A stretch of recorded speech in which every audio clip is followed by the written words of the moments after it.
Texas Republican politicians are catching a lot of heat for their response following the failure of the Texas power grid after the winter storm. Now, the storm, of course, knocked out power for about 4 million people, residents during sub-zero temperatures. It's a very dangerous combination, especially for elderly residents, children, and anybody else. Now, the Texas power grid happens to be uniquely vulnerable to such interruptions, as it's completely separate from the national power grid, 100% privatized, and had not been properly weatherized before the storm had happened. Now, according to Texas Governor Greg Abbott, however, it's not any of those factors. No, it's windmills. Take a look. Sean, this shows how the Green New Deal would be a deadly deal for the United States of America. Texas is blessed with multiple sources of energy, such as natural gas and oil and nuclear, as well as solar and wind. But you saw from what Trace said, and that is our wind and our solar got shut down, and they were collectively more than 10% of our power grid. And that thrust Texas into a situation where it was lacking power in a statewide basis, that was power that was spread out by that ERCOT organization that you were talking about.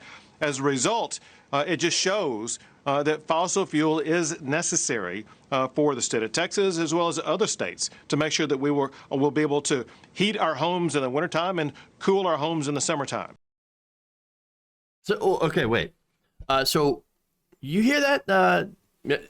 Apparently, it's the whole fault of the Green New Deal, which hasn't been implemented. It's the fault of the windmills, which only make about 10% of Texas's energy mix. And so that means since those solar panels and windmills shut down, those wind turbines, iced over and wouldn't work, that somehow is the fault of the Texas power grid failing, even though 90% of the Texas power grid is actually supplied by thermal energy sources or fossil fuels. Right. Okay. Sure. Now, look, if that argument doesn't make sense to you, good, because it's one of the dumbest things I've ever heard. Here's what actually happened. Okay. So now, while some wind generators, as I mentioned before, did go offline due to being iced over, the state's largest grid, the Electric Reliability Council of Texas, said the shortages were driven by a failure not of renewable sources, but of traditional thermal sources: coal, nuclear, and especially natural gas. Energy experts said that gas lines supplying gas-fired plants may have frozen, or that supplies to the plants may have been limited as gas was prioritized for homes that rely on gas for their heat. And so, okay, so it actually is kind of a failure, not of traditional energy sources in the in the general sense, but a lack of preparedness for such events as this storm. Now, look, to show you an example, I live in Michigan. It gets cold here. There's winter, there's ice, there's snowstorms. So, okay, but we also have wind turbines that operate during the winter. In fact, our wind turbines work all year round without a problem. Now, again, we also have solar energy, and we also have traditional energy sources, thermal energy sources. And it's not just us. Guess who also uses wind turbines? Antarctica. So there are wind turbines in cold places that work just fine. So now, what was the difference then between those places and Texas? Well, according to the Washington Post, the difference was a financial structure for power generation that offered no incentives to power plant operators to winterize. So not only did the alternative energies, such as the wind turbines, they were not winterized, and so they froze over, they seized up, they stopped generating power. But also the natural gas plants also were not winterized, and so they were not able to generate the power that they needed or that people needed. And so that's what happened. Now, the Washington Post continues that saying that in the name of deregulation and free markets, Texas has created an electric grid that put an emphasis on cheap prices over reliable service. Now, that's fine when there's not, I mean, I guess that's fine when there's not like a emergency event. But in an emergency, you kind of want reliable service. Now, as a result, too, when stuff like this happens in a market-driven environment such as Texas, you end up losing the only advantage, which is the cheap prices. In fact, let me go to Bloomberg for that. Quote, Texas is home to the most competitive electricity market in America. Homeowners and businesses turn power providers like their credit cards. In the face of such cutthroat competition, retail power providers in the region have grown accustomed to offering new customers incredibly low rates, incentives, and at least in unusual plans that allow customers to pay wholesale power prices as opposed to fixed ones. So now I can see where there are advantages in that. Sure. I mean, hey, who doesn't want to pay cheap energy prices? But everything tends to come with a cost. Now, one example that operates in that business model in Texas is named Griddy. You think with a name like that, right, it would be better than it is. But apparently, Griddy having some problems. They are asking customers to actually switch companies to something else.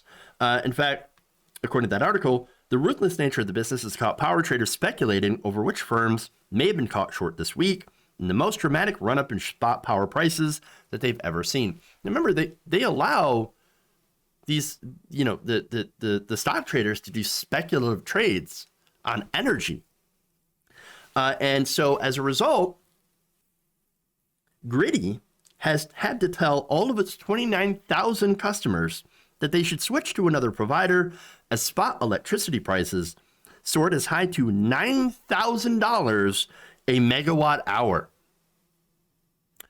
Normally, compared to pre-storm prices of less than $50 per megawatt hour, which is what, you know, normally happens.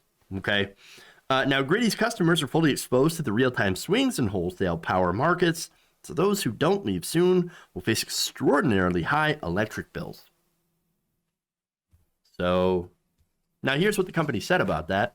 Quote, we made the unprecedented decision to tell our customers, whom we worked really hard to get, they're better off in the near term with another provider, said Michael Falquist, chief executive of Griddy. We want what's right by our consumers, so we're encouraging them to leave. We believe that transparency and that honesty will bring them back once prices return to normal.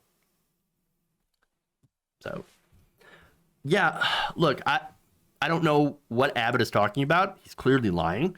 Texas gets the majority of its energy from oil and gas already, 90%, but also has a completely deregulated free market system. So I don't understand how they can sit there and blame wind turbines and the Green New Deal, green energy, for any of what happened.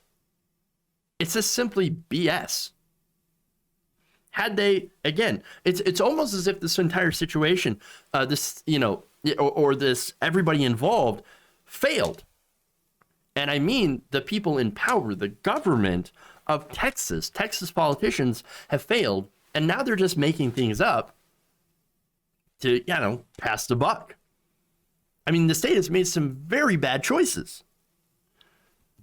Had they actually forced their, you know, companies to winterize their stuff, just out of caution, because, hey, look, sometimes stuff like this happens.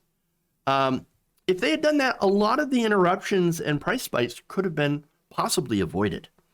Now, of course, that would have reduced their profits, but, you know, and plus it's Texas, so, I mean, obviously they can never have a freak snowstorm, right?